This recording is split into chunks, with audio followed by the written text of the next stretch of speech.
কারো ফ্যামিলিতে যদি অ্যাজমা থাকে তাহলে পরবর্তী ফ্যামিলিতে এটা রান করে। তো এখানে যদি এটা যদি তাই হয়, এখানে আপনার কমেন্টটা আমরা জানবো, এবং সেই সাথে যদি তাই হয় সেক্ষেত্রে কি আমরা অ্যাজমাটাকে মানে এই ফ্যামিলি রানটাকে কি আমরা প্রিভেন্ট করতে পারি কিনা, বা আমাদের লাইফস্টাইলটাকে ঠিক করার জন্য কিছু করতে পারি? ভেরি ইম্পর্টেন্ট কোশ্চেন, খুব গুরুত্বপূর্ণ একটা প্রশ্ন উত্থাপন করেছেন, যেটা মানুষের যে ধারণাগুলোকে পাল্টা দিতে পারে। সেটা হচ্ছে যে অ্যাজমা বা বাংলা শব্দ হাঁপানি, এই হাঁপানি শব্দ শুনলে একটা মানুষের মধ্যে কি ধারণা উদ্রেক হয়, যে শ্বাসকষ্টে হাঁপাইতেছে এরকম একটা ব্যাপার।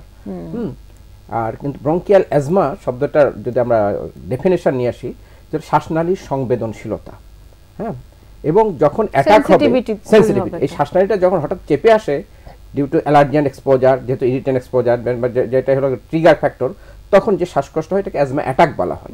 কাজে অ্যাজমা অ্যাটাক দুটো ভিন্ন জিনিস।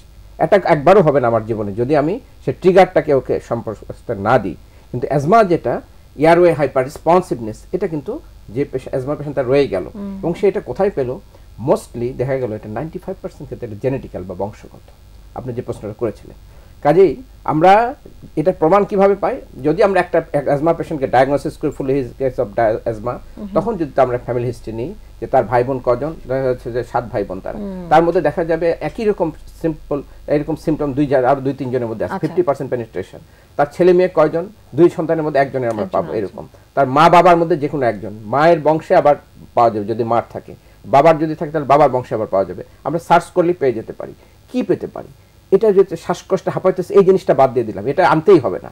আমাকে কি থাকতে হবে, হাঁচি, সর্দি, নাক বন্ধ থাকা, অ্যালার্জি, কাশি, এই কয়টা সিমটম যদি আমরা যাকে টার্গেট করতেছি হিস্ট্রির ক্ষেত্রে, এইগুলোকে আমরা হাইলাইট করবো, দেখেন এগুলো আছে কিনা, তখন দেখবেন সব পাওয়া যাচ্ছে। কিন্তু যদি আপনার পরিবার, হ্যাঁ আমরা প্রশ্ন করি আপনার পরিবারের কারো অ্যাজমা আছে, যদি একটা ডক্টর রোগী একবারে 100% উত্তর পাবেন না, বা হয়তো 2-1টা ক্ষেত্রে পেতে পারেন। কিন্তু যখন আপনি জিজ্ঞাসা করেন যে আপনার পরিবারে আপনার এই সিমটমগুলো কার আছে না, দেখেন সবাই উত্তর আমরা পজিটিভ পেয়ে যাবো।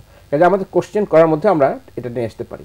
কাজে এটা একটা বোঝা যাচ্ছে যে অ্যাজমা অবশ্যই একটা ফ্যামিলিয়াল জিনিস, এবং পৃথিবীতে প্রায় এখন যেটা এস্টিমেটেড মোর দেন 300 মিলিয়ন পিপল যারা সাফার করছে, তারা সবাই কিন্তু একটার সাথে লিঙ্কড বলা যায়। আমরা সেখানে বলে একটা বিশাল অ্যাজমা ফ্যামিলি পুরাটা, এবং এই অ্যাজমা ফ্যামিলিতে এবং বাংলাদেশে প্রায় মোর দেন 1 crore পিপল আছে যারা অ্যাজমা ফ্যামিলি মেম্বার, এবং তাদের আমরা যদি হিস্ট্রি নিই সবাই প্রায় একই ধরনের হিস্ট্রিগুলো পাওয়া যাবে।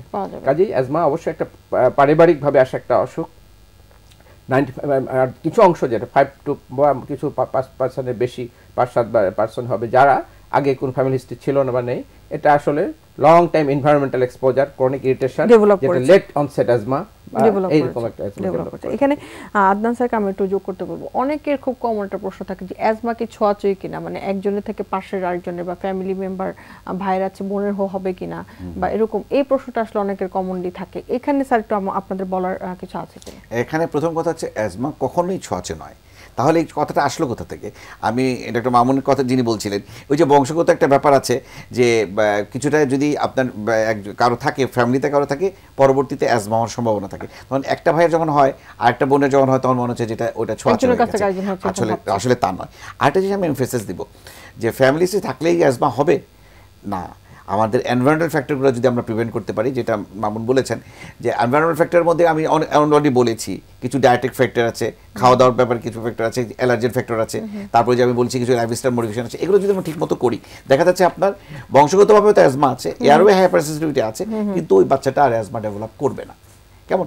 আর কিছু কিছু ক্ষেত্রে খুব রেয়ার, যদি বলছেন যে এনভায়রনমেন্টাল ফ্যাক্টর শুধুমাত্র বংশে কোনো হিস্ট্রি নেই, কিন্তু তার ক্ষেত্রে হতে পারে, সেটাও একটা জিনিস আছে।